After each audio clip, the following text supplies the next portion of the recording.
Страляніна падмаладзечна. Ад заўтра ў Беларусі даражэе паліва. Чэргі на беларуска-расейскай мяжы асудзілі мужа і жонку ліпскіх фігурантаў адной з самых гучных крымінальных справаў апошніх гадоў, а ў Берасцейскай вобласці антыдронавыя вучэнні і як правільна падрыхтавацца да паходу ў лес. Вітаю, сябры, Владзіслаў Корсак у студыі. Стаўце лайк, падпісвайцеся на канал, калі гэта вам бяспечна. Пачынаем праграму «Белсат онлайн». На Столеншчыне ў вёсцы Аздамічы сутыкнуліся два матацыклы, за стырном якіх былі дзве непаўнагадовыя дзяўчыны. Паводле ДАІ, 15-гадовая дзяўчына без пасведчання кіроўцы на матацыкле Менск Д4 урэзалася ў другі матацыкл Менск, якім таксама без правоў кіравала 14-гадовая. Пасля сутыкнення старэйшая матацыклістка разам з 13-гадовай пасажыркай з'ехала ў кювет і ўрэзалася ў плот. Абедзвюх шпіталізавалі. У ДАІ таксама паведамілі, што ні на кіроўцы, ні на пасажырцы моташаломы не былі належным чынам зашпіленыя. У Магілёве ж 10-гадовая дзяўчынка на ровары праязджала скрыжаванне праспекту Пушкінскага і вуліцы Габроўскай, не спешыўшыся. Кіроўца аўтамабіля не паспела зрэагаваць. Дзіця трапіла пад машыну і атрымала траўмы. У Маладзечынскім жа раёне інспектар ДАІ адкрыў агонь па аўтамабілі, кіроўца якога не выконваў патрабаванні спыніцца. Паводле МУС работнік запраўкі паведаміў у міліцыю пра імаверна нецвярозага кіроўцу Hyundai. Экіпаж ДАІ знайшоў аўтамабіль каля вёскі Мясота, аднак кіроўца праігнараваў патрабаванне спыніцца і паспрабаваў уцячы. За стырном быў 39-гадовы жыхар Менску. Паводле МУС канцэнтрацыя алкаголю ў выдыханым ім паветры склала 1,58 праміле. На мужчыну склалі 3 адміністрацыйныя пратаколы, у тым ліку за непадпарадкаванне. Яго змясцілі ў ізалятар часовага ўтрымання, а аўтамабіль адправілі на ахоўную стаянку. У Магілёве суд вынес прысуд настаўніцы фізкультуры, якая пакінула другакласнікаў без нагляду падчас уроку. Паводле матэрыялаў справы ў снежні мінулага года настаўніца папрасіла 2 вучняў 10 класу прыглядзець за малодшымі дзецьмі, пакуль сама неаднаразова выходзіла са спартовай залы, бо кепска пачувалася. Падчас гульні старшакласнікі пачалі падкідваць малодшых школьнікаў на спартовыя маты. Адзін з хлопчыкаў упаў і атрымаў закрыты кампрэсійны пералом грудных пазванкоў. Ягоныя бацькі звярнуліся ў міліцыю. Настаўніца цалкам прызнала віну. Суд прызначыў ёй штраф 4500 рублёў. Таксама са школы спагналі крыху больш за 1000 рублёў кампенсацыі маральнай і матэрыяльнай шкоды на карысць сям'і пацярпелага.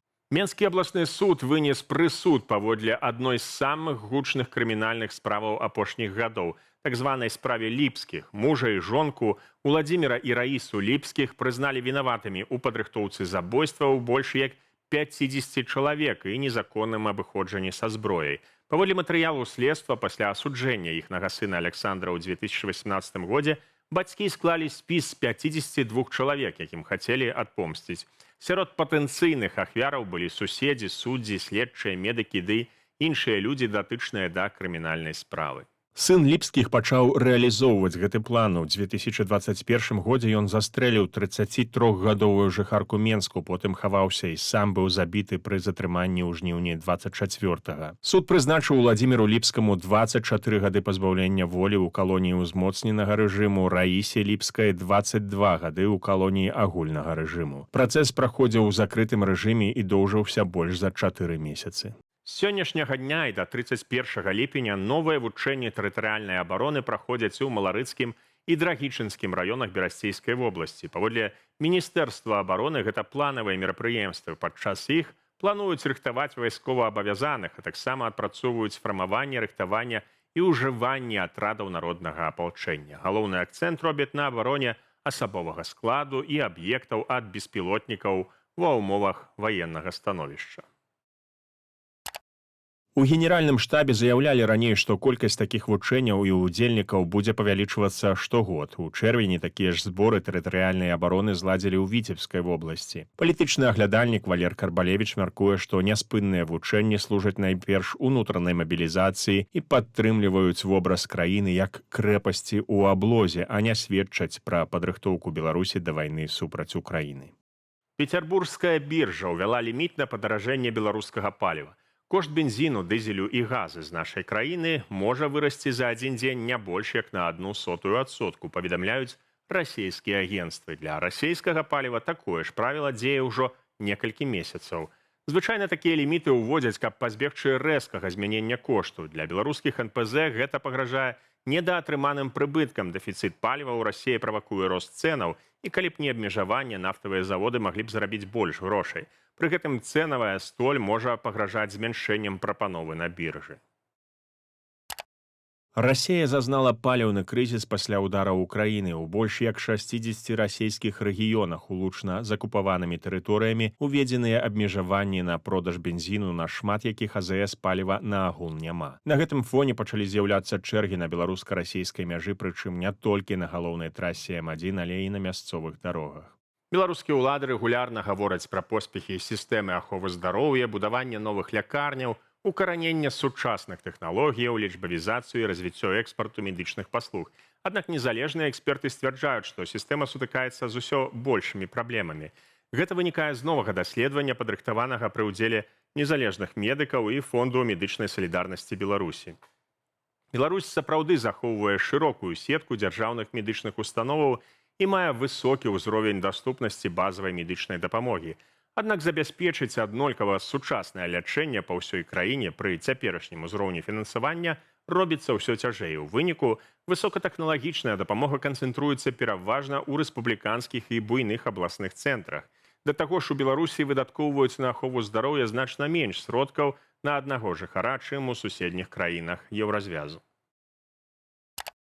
Адной з галоўных праблемаў называюць кадравы дэфіцыт. Афіцыйна большасць вакансіяў занятая, але многія дактары працуюць на 1,5 стаўкі і больш. Дэфіцыт кампенсуюць медыкі пенсійнага ўзросту і выпускнікі, якіх абавязкова накіроўваюць на адпрацоўку. Паводле даследавання ў дзяржаўных паліклініках і лякарнях пашыраецца практыка платных паслуг. За грошы пацыенты могуць хутчэй прайсці абследаванне, атрымаць кансультацыю або зрабіць аперацыю, што, на думку экспертаў, павялічвае няроўнасць у доступе да медычнай дапамогі. Аўтары даследавання адзначаюць таксама недастатковае фінансаванне сучасных метадаў лячэння рэдкіх захворванняў і адсутнасць незалежных механізмаў ацэнкі працы сістэмы аховы здароўя. Падрабязнасці ў грунтоўным матэрыяле Ганны Калтыгінай на belsat.eu. Праваабаронцы «Вясны» паведамляюць, што сілавікі мэтанакіравана ствараюць новых экстрэмістаў, каб паказаць рост такіх справаў. Былы зняволены распавёў, што людзей з крымінальным мінулым або тых, хто здзейсніў дробныя парушэнні, часта правакуюць падчас затрыманняў на рэзкія словы пра ўлады, Лукашэнку або міліцыю і потым заводзяць справы паводле экстрэмісцкіх артыкулаў. Праваабаронца Павел Сапелка адзначае, што для міліцыі палітычныя затрыманыя робяцца так званым расходным матэрыялам, які дапамагае атрымліваць узнагароды і павышэнні. У Беларусі пачаўся сезон грыбоў і ягад, а разам з імі і паведамленні пра людзей, якія губляюцца ў лясах. Эксперты нагадваюць, што большасць такіх выпадкаў можна перадухіліць простымі правіламі бяспекі. Гэтак у лес лепш ісці ў яркім адзенні, а не ў камуфляжы, каб у выпадку пошуку чалавека было лягчэй заўважыць. З сабой варта ўзяць ваду, зараджаны тэлефон, пауэрбанк, свісток, запалкі, нож, перакусы і неабходныя лекі.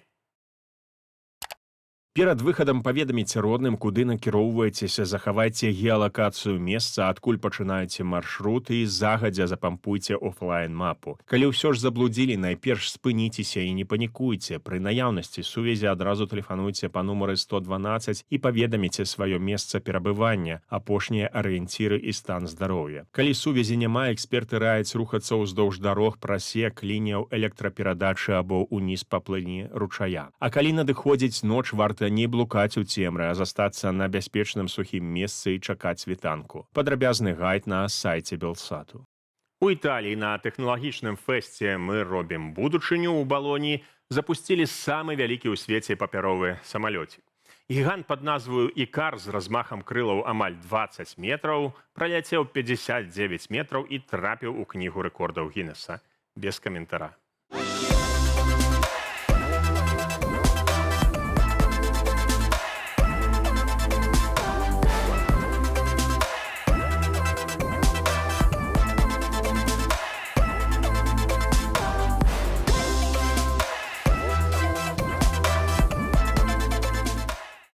Ужо заўтра зноў на 1 капейку за літр вырастуць кошты бензіну і дызельнага паліва на беларускіх АЗС. Папярэдняе падаражэнне адбылося зусім нядаўна, 24 чэрвеня.